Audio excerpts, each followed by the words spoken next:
Hello dear friends. आज का जो हमारा पीपीटी पावर पॉइंट प्रेजेंटेशन है उसको हम वायरसेस ऐसे कहते हैं। तो बायोलॉजी न्यूज़ लेकर आया है या रिप्रेजेंट करता है next video lecture known as viruses. तो दोस्तों आइए शुरू करते हैं। Viruses are acellular highly infectious microorganisms which are considered to be on the threshold of life. तो दोस्तों वायरसेस ये असेल्युलर में रहते, dead bodies, they are dead material ऐसे उसको हम कह सकते हैं। हाईली इन्फेक्शियस माइक्रो ऑर्गेनिजम्स उसको हम कह सकते हैं। ये दरअसल डिसीज़ कॉजिंग एजेंट्स में वायरसेस आते और ये हमेशा हार्मफुल रहते फॉर द लाइफ, यानी जो होस्ट बॉडी रहती है उनको हमेशा हार्म क्रिएट करते या हजार्ड क्रिएट करते।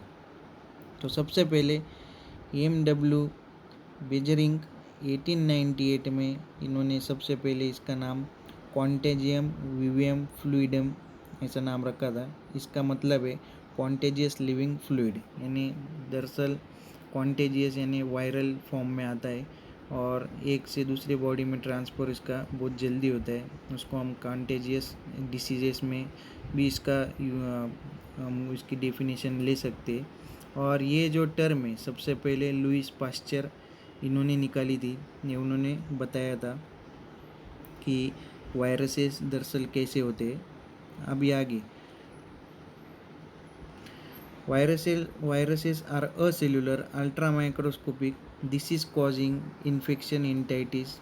और ये क्या रहते हैं, तो अल्ट्रा माइक्रोस्कोपिक स्ट्रक्चर में पाए जाते हैं। डिसीज कॉजिंग इनको हम कह सकते हैं या एजेंट्स उनको हम कह सकते हैं। और their size ranges in 10 nanometre to 2000 nanometre. इनकी इतनी बड़ी लार्ज इनका जो स्ट्रक्चर है 10 से 2000 नैनोमीटर तक ये पाए जा सकते। Viruses are obligate parasites and can multiply only within the living host cell. अभी ये सबसे इम्पोर्टेंट जो इनका पार्ट है। दरअसल वायरसेस ये असेल्युलर रहते, अल्ट्रा माइक्रोस्कोपिक स्ट्रक्चर में पाए जाते और डिसीज़ कॉजिंग उनका जो एजेंट है। मगर जब ये होस्ट में एंट्री करते तो वो पैरासाइट जैसा काम करते, मल्टीप्लिकेशन उनका बहुत जल्दी हो जाता है और होस्ट में जाने के बाद they have the capacity to transmit the disease from disease to healthy organism. यानी होस्ट सेल को में जाने के बाद उनमें बहुत अच्छी कैपेसिटी रहती है और डिसीज़ कॉजिंग और ट्रांसमिट करने में इनका बहुत क्या बोलते हैं उसको, तो बहुत पैथोजेनिक टाइप में ये आता है और डिसीज़ कॉजिंग एजेंट्स भी हम उसे कह सकते हैं। दोस्तों आगे देखते हैं। Viruses shows very simple structure, और इनका एकदम सिंपल स्ट्रक्चर रहता है। एक nucleic acid core surrounded by protein coat, जिसको हम कैप्सिड ऐसे भी कह सकते हैं, to form the nucleocapsid. और they possesses their own genetic material in the form of either DNA और RNA। तो इनका बहुत ही सिंपल स्ट्रक्चर रहता है। न्यूक्लिक एसिड प्रेजेंट रहता है, DNA होगा या एक तो RNA होगा और उनका जेनेटिक मटेरियल उसे हम कह सकते हैं। They do not have their own metabolic machinery. तो इनकी ओन मेटाबॉलिक मशीनरी नहीं रहती, यानी सेल ऑर्गेनल्स उसमें पाए नहीं जाते। उसमें ट्रू न्यूक्लियस टाइप ऐसा कुछ देखने नहीं मिलता है। सिर्फ प्रोटीन कोट की उनकी बॉडी बनी रहती है, न्यूक्लिक एसिड उनमें प्रेजेंट रहता है। और आगे they utilize the ribosomes and enzymes of the host cell for synthesis of protein during reproduction. तो ये क्या करते, होस्ट बॉडी के ही राइबोसोम्स यूज करते, उनके ही एंजाइम्स यूज करते और उनमें प्रोटीन सिंथेसिस ये करते। और प्रोटीन सिंथेसिस होने के बाद ये रेप्लिकेट करते या डुप्लीकेट करते या उनकी मल्टीपल कॉपीज़ बनाने में उन्हें मदद मिलती है। तो वो प्रोसेस को हम इनका रिप्रोडक्शन टाइप ऐसे कह सकते हैं। तो वो टाइप्स ऑफ वायरसेस में देखते हैं, प्लांट वायरस और एनिमल वायरस, इनके दो टाइप्स आते हैं। The viruses which attack and infect plants are called plant viruses. यानी जो वायरस प्लांट के ऊपर अटैक करता है और उन्हें इन्फेक्ट करता है उसको हम प्लांट वायरस कहते हैं। These viruses consist of SsRNA और DsRNA। यानी इनमें जो वायरस कंसिस्ट ऑफ जो RNA मटेरियल या जेनेटिक मटेरियल है वो SsRNA में और DsRNA में पाया जाता है। इनका हेलिकल सिमेट्री हमें देखने मिलती है और उनमें मोस्ट उनका जो शेप रहता है वो एक तो सिलेंड्रिकल रहेगा या रॉड शेप में उन्हें हम देख सकते हैं, या उनका शेप हमें वैसे पाया जाता है। दूसरा तो है दोस्तों एनिमल वायरसेस। तो animal viruses which attack and infect animals are called animal viruses. आसान है, जो वायरस एनिमल्स को अफेक्ट करता है या इन्फेक्ट करता है उसको हम एनिमल वायरसेस कहेंगे। The genetic material is either RNA और डीएनए, उनका वो पॉइंट ही है। तो आरएनए एक तो डीएनए रहेगा, एक तो आरएनए रहेगा उनका जेनेटिक मटेरियल। और दोस्तों इनमें रेडियल टाइप की सिमेट्री पाई जाती है। अभी रेडियल टाइप की सिमेट्री यानी डिसेक्शन उसका सेंट्रल एक्सिस से किया गया तो ज़्यादा 4 या 5 नंबर में उसका डिसेक्शन होता है और इक्विवेलेंट होता है या इक्वल होता है, तो उसे हम रेडियल सिमेट्री ऐसे भी कह सकते हैं। अभी रेडियल सिमेट्री का हमने किंगडम प्लांटे में उसका एग्जांपल हमने इकाइनोडर्माटा लिया था, उसमें स्टार फिश उसका एग्जांपल हम ले सकते हैं। वैसे कुछ टाइप में इसका रेडियल सिमेट्री रहता है और they are mostly polyhedral in shape. Mostly क्या रहते थे, पॉलीहेड्रल इन शेप रहते हैं। दोस्तों आप देख सकते हैं उसकी फिगर्स में प्लांट वायरस टीएमवी दिया गया है। टीएमवी यानी टोबैको मोसेक वायरस। सबसे पहले tobacco mosaic virus Adolf Mayer 1886 में इन्होंने डेमोस्ट्रेट किया था। Tobacco mosaic disease of tobacco is infectious. इसमें क्या होता है, when the juice from tobacco plants infected with the tobacco mosaic virus यानी TMV virus was injected to healthy plants और plant show symptoms of mosaic disease। उसके बाद में 1892 में डीजे इवानोस्की इन्होंने कंफर्म किया था उनका ऑब्जर्वेशन।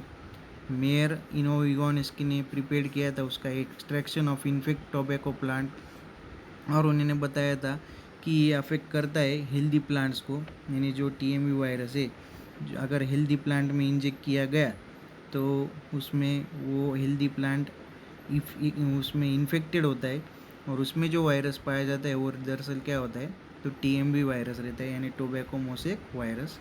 दूसरा है दोस्तों एनिमल वायरसेस। एनिमल वायरसेस में उसका एग्जांपल हर्पीस दिया गया है। अगर अगला जो हम फिगर देखने वाले या चार्ट मैंने बनाया है आपके लिए, तो उसमें बहुत सारे डिसीजेस दिए प्लांट के और एनिमल्स के, और उसमें कौन से वायरसेस उनका किरदार रोल प्ले करते हैं उनके हम नाम भी देखने वाले। तो आइए देखते हैं नाम। प्लांट में दरअसल plant diseases caused by viruses are little leaf brinjal की, यानी ब्रिंजल की एकदम छोटी लीफ हो जाती है। Yellow veins mosaic of ladies finger, भिंडी की जो प्लांट रहता है उसमें येलो लाइंस देखने मिलते हैं। पोटैटो का लीफ रोल हो जाता है। Leaf curl of papaya plant, यानी पपई का जो झाड़ रहता है वो उसका लीफ जो है वो कर्ल हो जाता है। Bunchy top of banana, grassy shoot of sugar cane और टोबैको मोसेक डिसीज़। अभी इनमें local lesions, clearing of veins, mosaic formation, chlorosis, necrosis, stunting, premature defoliation, ring spotting etcetera. तो ये पूरे क्या है, तो सिम्टम्स दिखते हैं हमें, उनको हम वायरल इन्फेक्शन ऐसे भी कह सकते हैं। दूसरा तो है animal viruses. Animal disease caused by viruses are, तो इसमें इधर डिसीज़ दिया है। कॉमन कोल्ड किसकी वजह से होता है, तो राइनो वायरस की वजह से होता है। इन्फ्लुएंजा किसकी वजह से, तो orthomyxovirus. Smallpox variola virus, mumps myxovirus parotitis, measles morbillivirus, poliomyelitis poliovirus, yellow fever flavivirus, swine flu H1N1 virus, AIDS retrovirus HIV virus. और दोस्तों आजकल न्यूज़ में बहुत ज़्यादा आ रहा है कोविड-19, तो वो किसकी वजह से हो रहा है, तो कोविड-19 का कोरोना वायरस। तो अगला देखते हैं दोस्तों बैक्टीरियल वायरस या बैक्टीरियोफेजेस। सबसे पहले ग्रीक में इसका नाम रहता है फेजिन यानी ईटर। तो बैक्टीरिया को जो खाता है उसको हम बैक्टीरियोफेज ऐसे भी कह सकते हैं। The virus which attack and infect the bacteria are called bacteriophages, यानी इन्फेक्ट करता है, अटैक करता है बैक्टीरियल सेल के ऊपर और बैक्टीरियल स्पीशीज़ के ऊपर, उसको हम बैक्टीरियोफेजेस और बैक्टीरियल वायरस ऐसे भी कह सकते हैं। तो जेनेटिक मटेरियल इज़ DNA, इसमें जेनेटिक मटेरियल सिर्फ DNA पाया जाता है। सबसे पहले उनका डिस्कवरी ट्वार्ट इन 1915 इन्होंने की थी। और उसके बाद में फेलिक्स डी हेरिली उन्होंने नामकरण दिया था, उनको हम बैक्टीरियोफेजेस के नाम से आज हम जानते हैं। और इनका जो शेप है वो मोस्टली टैडपोल शेप में इसका जो शेप पाया जाता है। तो ये रहा दोस्तों वायरसेस, जिनमें 3 टाइप के वायरसेस हमें देखने मिलते हैं, प्लांट वायरस, एनिमल वायरस और बैक्टीरियल वायरस। और जो कि वायरसेस में acellular highly infectious micro organisms रहते, तो वो भी हमें देखने मिले हैं। तो hope you enjoyed the lecture. Stay tuned, stay updated. Have a good day.